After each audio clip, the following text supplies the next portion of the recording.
Magandang gabi Pilipinas, live mula sa Pag-asa Weather and Flood Forecasting Center. Narito po ang latest sa lagay ng ating panahon. Bago po ang lahat, naglabas po ng abiso ang Pag-asa. Ayon po dito, nakakaranas ng thunderstorm o pagkidlat, pagkulog ang ilang bahagi ng Metro Manila. Kabilang po dito ang Northern Caloocan, Valenzuela at ganun din ang Novaliches. Nararanasan po ito dito sa Rodriguez, Tanay, San Mateo at Antipolos sa Rizal naman.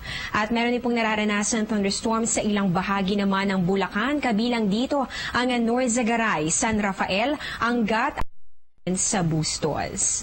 Nakakaranas din po ngayon ng pagkidlat, pagkulog ng ilang bahagi naman ng Batangas, kabilang na ang Tuy, Lian at Nasugbu, pati na rin po dito sa may San Marcelino sa may Zambales. Posible po itong magpatuloy sa loob ng 1 hanggang 2 oras. Samantala, patuloy po natin binabantayan ang bagyong nasa labas ng Philippine Area of Responsibility. Unahin po natin itong bagyong Etaw na huling namataan ng Pag-asa sa line 1,750 kilometers east-northeast ng extreme northern Luzon. Taglay po nito ang lakas ng hangin na abot ng 65 kilometers per hour at mabugsong na abot naman ng 80 kilometers per hour. Inaasahan po natin ang pagkilos po ng bagyong Etaw ay pa north-northwest sa bilis naman na 20 kilometers per hour. Pero bukod po dito sa bagyong Etaw, isa pang bagyo na meron namang international name na Kilo ang Sayan po ay sa layong more than 4,000 kilometers silangan ng extreme northern Luzon. Ayon po sa Pag-asa, wala po sa dalawang bagyong ito ang maaaring pumasok ng ating boundaries sa mga susunod na araw.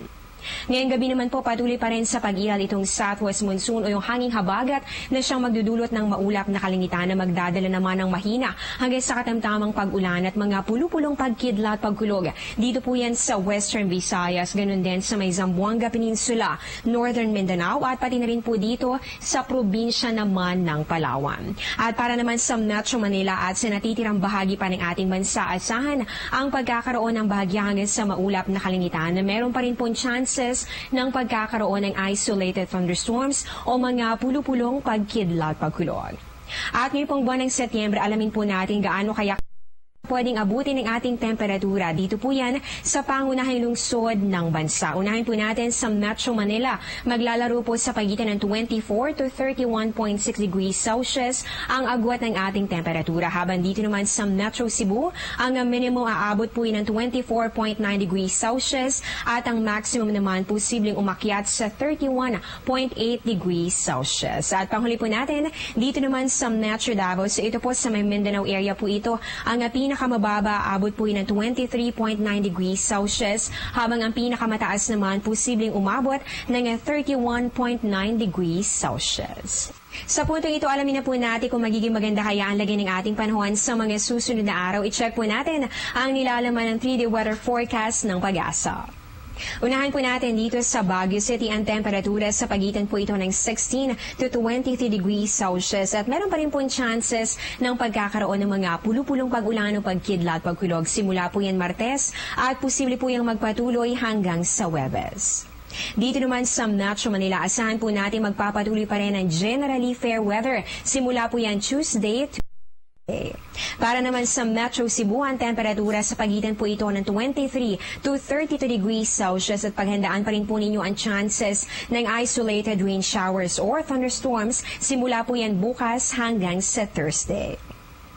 At para naman dito sa Metro Davao, magpapakita po si Haring Araw pero meron pa rin pong posibilidad na makaranas ng mga pag-ulan o pagkidlat, pagkulog. Simula po yan bukas hanggang sa Thursday. At panghuli na lang po natin, dito naman sa may Zamboanga City. Nako, bukas po ganun din sa araw ng Miyerkules, posible pong maging maulan ang panahon dyan. Pero wag po kayo mag-alala dahil pagsapit naman ng Huwebes ay muli namang bubuti ang kondisyon ng inyong panahon. Samantala, usapang astronomiya naman, waning crescent moon po ang inaasahan po natin ngayong gabi sa 29% illumination.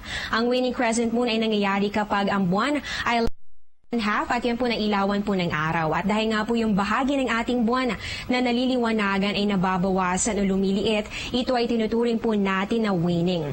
Ang waning crescent moon ay nangyayari rin kapag ang buwan ay nasa pagitan ng 135 and 180 degree angle mula po yan sa ating araw at sa ating mundo. Para naman sa ating sunrise bukas, yun po ay 5:44 ng umaga at lulubog naman ang ating araw 6:03 ng gabi.